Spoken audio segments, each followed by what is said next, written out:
Hi YouTube, Draven Nightshade here. Let me put this down quick.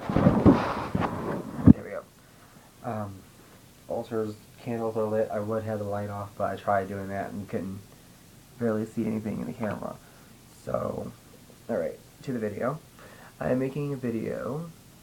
It's about advice for those who are new to the craft. I'm aiming specifically towards Wicca and witchcraft. Because I'm like too much into straight up paganism, so I won't give advice about that much. Um, when somebody is new to the craft, okay, it's creepy. It just felt like something touched my arm. Usually, they always want to start casting spells first. Wicca and witchcraft isn't just about spells. It's about connecting with divinity and the divine and getting in touch with nature as well. What is that glare on the camera? Oh, I think it's from the candles. Yeah, it's from the candles.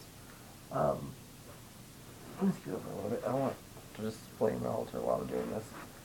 Um, like I was saying, it's not about spells all the time. It's also about connecting with the divinity, the divine, connecting with the goddess and the god, especially if you're a Wicca, or your goddess and your god, your matron and patron deity. My advice for when you start out is grab books on the subject. Pick up books on Wicca. Main ones I suggest for beginners are Silver Ravenwolf, Scott Cunningham. Yes, I am going to say Raven Digitalis because he's my favorite author. One of my favorite authors. Trying to think of another book for beginners. The Goddesses in the Details by Deborah Blake, if I'm not mistaken. I think that's what it was. A very good book. I love that one. The Goddesses in the Details. Goodness, it's getting cold. I don't know why it's so cold all of a sudden. Probably because I just got done doing a ritual. I call my goddesses and gods. I think so. To the point, like I was saying, pick up books. Don't really rely too much on the internet because the internet gets so much freaking information. It will confuse the hell out of you. It confused the hell out of me when I first began, unless it's a reliable source. Wikipedia is definitely not a reliable source. And when you're starting, if you want to join a coven, be warned, there will be some people who claim to be Wiccans, and they will tell you to join our coven, you have to have sex or something with us. Don't listen to them. They're not Wiccans then, because that means there's something else.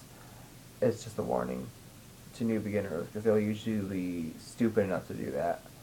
And then advice on if you live with Christian families or those who don't approve of it. If you know for a fact they won't approve of it, what you can do, you don't necessarily always have to have an altar set up at all times. This is just my permanent altar I have. You don't need to have a permanent altar. You can have a temporary one. Just go outside, backyard, the beach, anywhere it can become a sacred space. And you can sit down and you can put a seashell and a pine cone to represent the goddess and the god.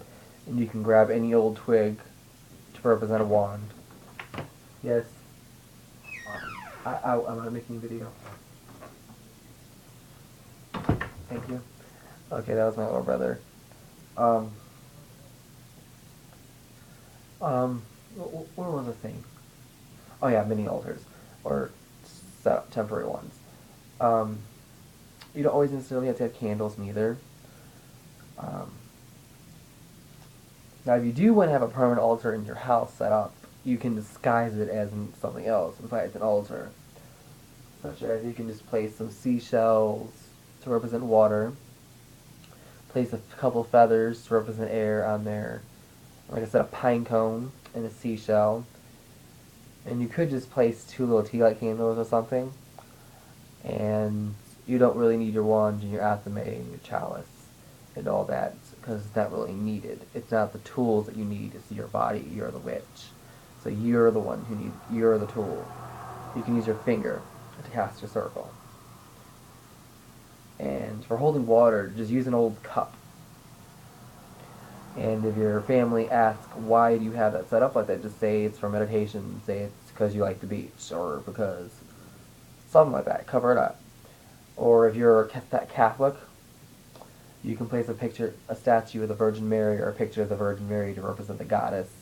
And you can place a picture of Jesus, and you say it's your little place to pray. And you can do that. Because I remember when I first lived with when I first became a Wiccan, I had to live with my grandparents because my family got evicted from a house. Um, we had to live with them for a while, my grandparents, and I had to hide my altar because they don't believe Wicca and witchcraft is nice. They believe it's evil of the devil. It's abomination to God and all that crap. Sorry, my voice keeps going out. Keep having dry mouth no matter how much water I drink. I hate this. Hold on. That's better. And the first altar I ever had set up was a nice little nightstand. It was in my room and when I was in the house. And I disguised it as something else. I would just place 2 candles there. I wasn't allowed to light them because my grandma was afraid of the house catching on fire. And I had a seashell, I think a pine cone, or acorns, and I just had a couple rocks on there, and a feather. And I just told her it was for decorations.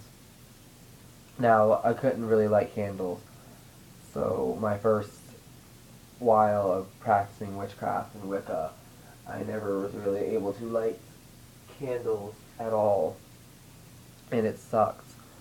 I had to just imagine the candles being lit or something, or just had to imagine the presence of the goddess and God with me. I would go to my friend's house or my aunt's who lived right down the street's house and light candles and do spells and stuff. But I really couldn't do elaborate Sabbats and Esbats because I always had to rush my spells and rituals. But then, as time went on, I actually did set up a full-time altar, and my grandparents found it in the closet. And they yelled at me for more than 2 hours about how it's evil and bringing the devil into their house. All that stuff. Anyway, on to advice for beginners. Like I said earlier, read on books about it, study, study, study. You don't have to have a permanent altar set up. You don't have to join a coven. What else? It's not all about spells. And if you're joining witchcraft just for the spells, then get the hell out. I'm sorry. If you're joining Wicca just for spells, get out. You don't belong with Wicca then.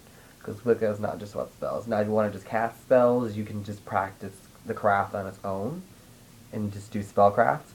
But Wicca itself is a religion. It's a spiritual belief system. And same with witchcraft to a point. It's religious. We honor deities. I'm not trying to be rude, but we honor goddesses and gods, and it's been around since the beginning of mankind. We always seek to be a part of something bigger than ourselves. Sorry about that rude comments, but it's true. But what else? An altar, too. An altar can be anything. Any flat surface you can use. Even your floor. Just put like a little bandana down on the floor and you can do rituals. This is the amazing thing about Wicca and our witchcraft. It is one of the most free religions in the world. You have true expression of your beliefs, of not what everyone else believes. Because I don't truly follow Wicca to its bone core beliefs. I switched mine up to match it with my beliefs. The main symbol I always do carry around with me is the pentagram. It's one of my favorite symbols of all symbols in paganism. I've always been attracted to it since I was a child. I don't know why. And the Ankh, which I don't have one right now, which is the Egyptian symbol. I had an Ankh necklace, but I lost it a long time ago. I'm going to have to buy me a new one. Anyways, and you don't need to worry about having fancy tools or your athame, or your wand, or your chalice, or your cauldron. All that time will come to you in time. First, I recommend going to thrift stores and finding cheap items because some of these, like this, can be pricey. Usually, the little ones like these are like $30 to $40. 16, I paid 16 for mine, but it was worth it. You can sometimes find these thrift stores for a cheaper price, or you go to what is it called? Hunting places, those hunting stores like Gander Mountain. You can find nice little kettles you can use for cauldrons. You can use, um, can't really think what else you can use for a cauldron, but you don't necessarily always have to have your tools at all times. And as for, hold on, pentacles, this is mine. It's a piece of wood, and I painted on it. Me and my boyfriend both did it, and laminated it. I showed this thing, I don't know how many times, on my videos, and the pentacle is still a little crooked, as you can see, but I don't really care. It's still shiny. Gotta dust it off. You can use just a piece of paper, take one, or print it off the internet, or just draw your own pentacle symbol, and you can just place it on your altar, and you can use that as a pentacle. Or just put it on a piece of cardboard and just cut it out, and you can use that as an altar pentacle. I did that for my first pentacle. I don't have it anymore because it got destroyed. My very first pentacle was nothing but a little piece of circle cardboard, and I used that for like the longest time in the world. Hold on, let me put it back. That's what I had. Freaking LCD, I hate it. Okay, now, after things. As you can see this one, I'm sorry, I have to smell everything. I don't know why I hate that. This one is one that my boyfriend bought me. I love it. My very first athame was actually, I think it was a little butter knife, or like a little plastic knife or something like that. I had to improvise, and I wasn't allowed to have actual knives, so I used a butter knife for my very first athame, or I just use my finger most of the time to cast circles and whatnot. So, yeah, you don't necessarily always have to have these. I know, especially for young witches who are like in their teenagers who begin, they can't have these because these are kind of dangerous to have, and these are illegal to carry around with you during public rituals. So, public rituals, wands or fingers. Um, what else? Oh yeah, the wands. This is mine, recently linear one. It doesn't always have to have a crystal on it. My very first wand was nothing else but a little twig, which I really wish I would have kept my very first ritual tools, but I lost them. So I could have really showed them as an example what you can use. Now, in crystals too, like this one, this is a phantom quartz. You don't always have to have crystals for different spells and rituals. You can just grab a little pebble from the beach and you can enchant it to do whatever you want it to do. That's the wonders of magic. It's amazing. And witchcraft. Oh yeah, what are the tools? I forgot. The chalice. This is mine. I took the paint off it because it got annoying. I found this at a dollar store in the mall. It was $1. Little black one. I was looking for one just like this for the longest time in the world. Little seashells around it to represent water. Now, my very first chalice was actually a cup. Little old plain coffee mug. Then I had a regular wine glass from the dollar store. Then I have that wine glass now. I think this video is going on 14 minutes. Wow, it's like the longest video I've ever made. I can go up to 15 minutes on YouTube. So I'm so sorry if I'm ranting on. I gotta make this quick and hurry up. The candles, you can use the little fake electric ones if your parents are afraid. You don't really need candles, especially for spells. Just use a little piece of colored paper, imagine the color, and just imagining it while you're chanting your spell. So that's all the time I have for now. So until next time, Merry Parts and blessed be. Oh, and my astrology part 2 video will be coming up. I don't know why it's taking forever to upload. Okay, so Merry Part and blessed be.